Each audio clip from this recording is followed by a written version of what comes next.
Subscribe now and press the bell icon. Never miss an update.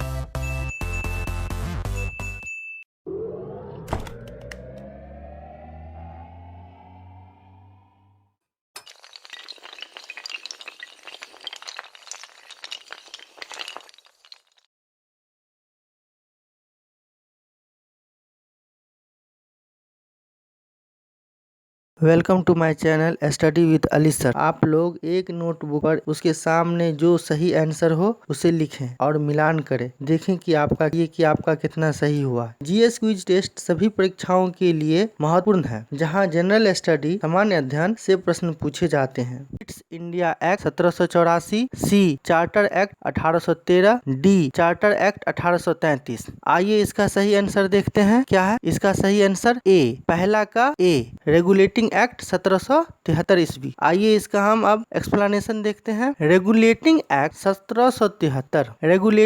1773 के द्वारा 1774 ईस्वी में कलकत्ता में एक सर्वोच्च न्यायालय की स्थापना की गई तथा सर एलिजा एम्पे को प्रथम मुख्य न्यायाधीश नियुक्त किया गया। आइए क्वेश्चन नंबर 2, निम्नलिखित में से किस अधिनियम के फलस्वरूप बर्मा भारत से पृथक किया गया? A, Indian council act 1909, B, government of India act 1919, C, government of India act 1935, D, Indian independence act 1947। इसका सही आंसर क्या होगा? आइए देखते हैं। इसका सही आंसर है सी, गवर्नमेंट। इसका सही आंसर है गवर्नमेंट ऑफ इंडिया एक्ट 1935। आइए इस क्वेश्चन का एक्सप्लेनेशन देखते हैं। भारत शासन अधिनियम 1935 गवर्नमेंट ऑफ इंडिया एक्ट 1935 के प्रावधानों के द्वारा वर्ष 1937 में बर्मा को भारत से अलग कर दिया गया और उड़ीसा एवं सिंध नाम के दो नए प्रांत बनाए गए। इस अधिनियम के अंतर्गत 1 अक्टूबर 1937 को दिल्ली में संघीय न्यायालय फेडरल कोर्ट की स्थापना की गई।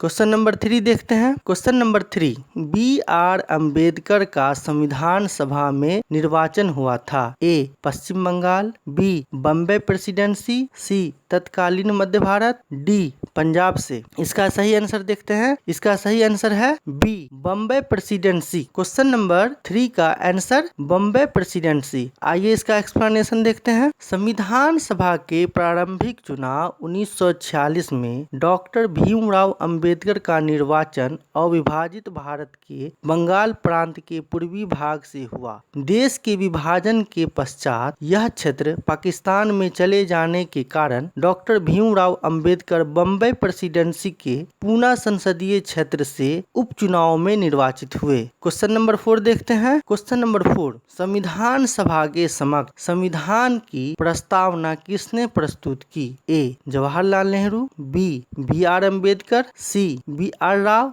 D, Mahatma Gandhi. Question number 4 का सही आंसर क्या है? ए, जवाहरलाल नेहरू। संविधान सभा की प्रस्तावना जवाहरलाल नेहरू ने प्रस्तुत की।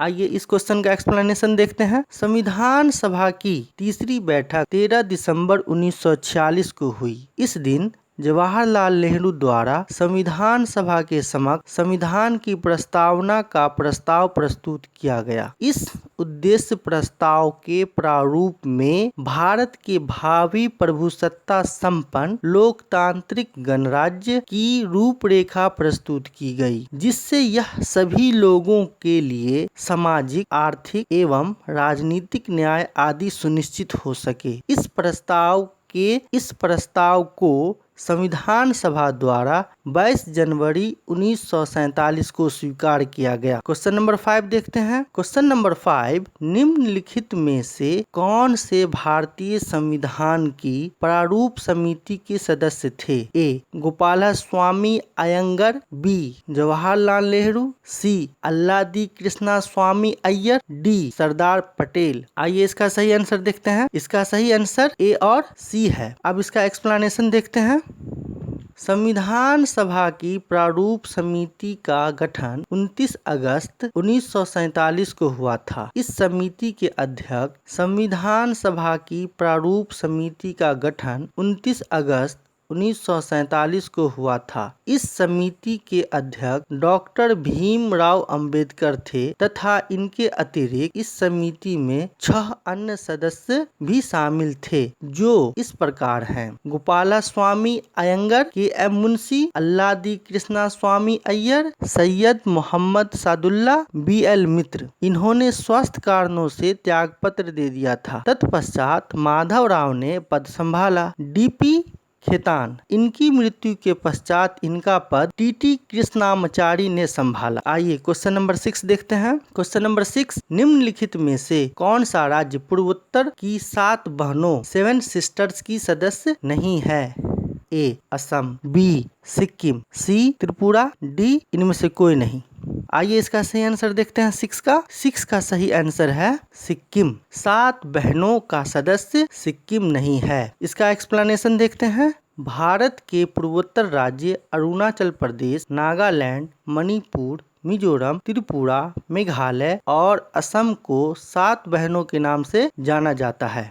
क्वेश्चन नंबर 7 देखते हैं। क्वेश्चन नंबर 7, भारतीय मानक समय IMT की यमोत्तर रेखा किस राज्य से नहीं गुजरती है? ए. आंध्र प्रदेश, छत्तीसगढ़, सी. महाराष्ट्र, डी. उत्तर प्रदेश। आइए इसका सही आंसर देखते हैं। 7 का सही आंसर है सी. महाराष्ट्र। महाराष्ट्र से यमोत्तर रेखा नहीं गुजरती है। इस क्वेश्चन का एक्सप्लेनेशन देखते हैं। भारतीय मानक यमोत्तर रेखा 82.5 डिग्री पूर्वी देशांतर रेखा को कहते हैं। ये रेखाएं देश के 5 राज्य उत्तर प्रदेश, मध्य प्रदेश, छत्तीसगढ़, उड़ीसा एवं आंध्र प्रदेश से गुजरती है। क्वेश्चन नंबर 8, निम्नलिखित में से किस राज्य की सीमा म्यांमार से स्पर्श नहीं करती है?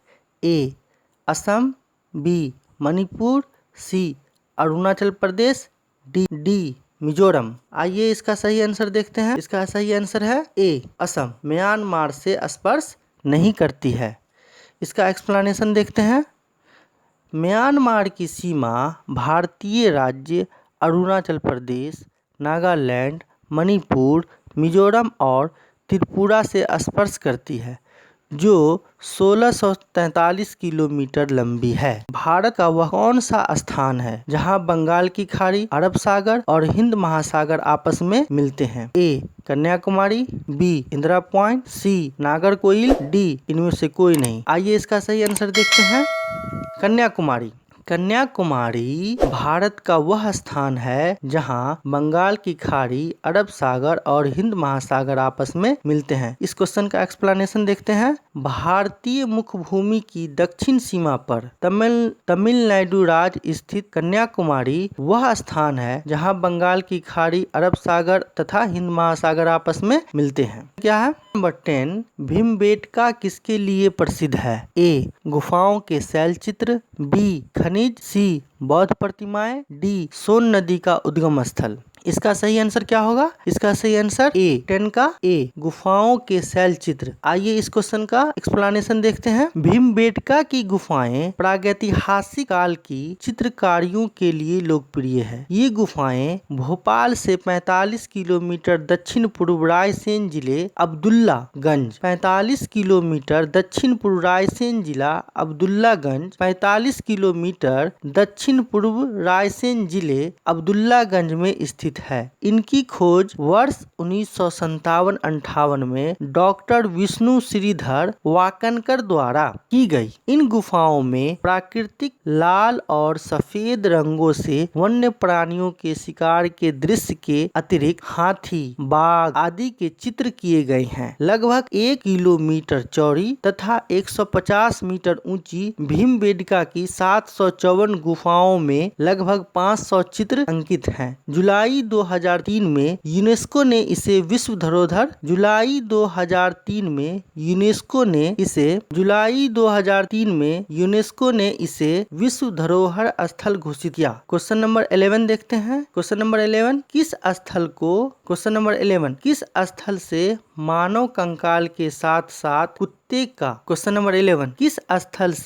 मानव कंकाल के साथ कुत्ते का कंकाल भी प्राप्त हुआ है? ए. ब्रह्मगिरी, बी. बुर्जहोम, सी. चिरांत, डी. मास्की। आइए इसका सही आंसर देखते हैं। इसका सही आंसर है बुर्जहोम। मानव कंकाल के साथ कुत्ते का कंकाल बुर्ज हुम में प्राप्त हुए हैं। इसका एक्सप्लेनेशन देखते हैं। बुर्ज हुम एक नवपाषाण स्थल है जो कश्मीर घाटी में श्रीनगर से 6 मील उत्तर पूर्व में स्थित है। इस स्थल से मानव कंकाल के साथ कुत्ते के कंकाल भी प्राप्त हुए हैं। स्थानीय भाषा में बुर्ज होम को पैलेस ऑफ बर्च कहा जाता है। यहाँ के लोग कृषि से परिचित थे। अब आपको कमेंट बॉक्स में एक मैं होमवर्क दे रहा हूँ कि मोहनजोदाड़ो का क्या अर्थ होता है। आइए क्वेश्चन नंबर 12 देखते हैं। ताम्रपाषाण काल में महाराष्ट्र के लोग मृतकों को अपने घर में फर्श के नीचे रखकर किस प्रकार दफनाते थे?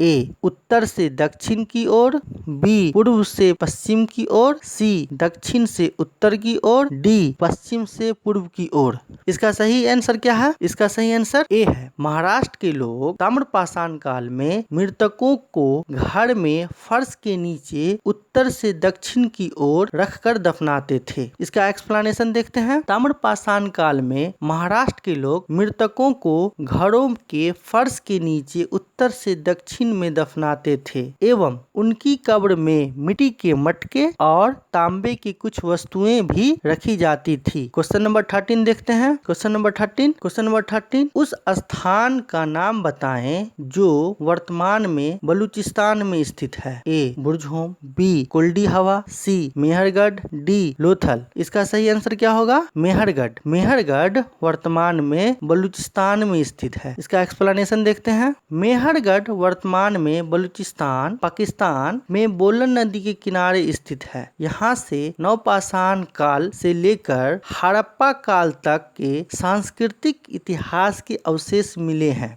क्वेश्चन नंबर 14 आधुनिक अर्थशास्त्र का जनक किसे कहा जाता है? A. Adam Smith, B. John Maynard Keynes, C. Amartya Sen, D. Malthus. आइए इसका सही आंसर देखते हैं। 14 का सही आंसर है ए. Adam Smith. आधुनिक अर्थशास्त्र का जनक एडम स्मिथ को कहा जाता है। आइए इसका एक्सप्लेनेशन देखते हैं। आधुनिक अर्थशास्त्र का जनक एडम स्मिथ को कहा जाता है। एडम स्मिथ ने अपनी पुस्तक वेल्थ ऑफ नेशन में आधुनिक अर्थव्यवस्था के मूल बिंदुओं को चिन्हित किया है। क्वेश्चन नंबर 15 देखते हैं। अर्थशास्त्र धन का विज्ञान है, यह कथन किसका है? A. Robinson, B. J S. Mill, C. Adam Smith, D. Keynes. आइए इसका सही आंसर देखते हैं। अर्थशास्त्र धन का विज्ञान है, यह कथन एडम स्मिथ ने कहा था। आइए इसका एक्सप्लेनेशन देखते हैं। एडम स्मिथ ने अर्थशास्त्र को धन का विज्ञान के रूप में वर्णित किया है। अर्थशास्त्र एडम स्मिथ ने अर्थशास्त्र को धन के विज्ञान के रूप में वर्णित किया है। अर्थात अर्थशास्त्र के द्वारा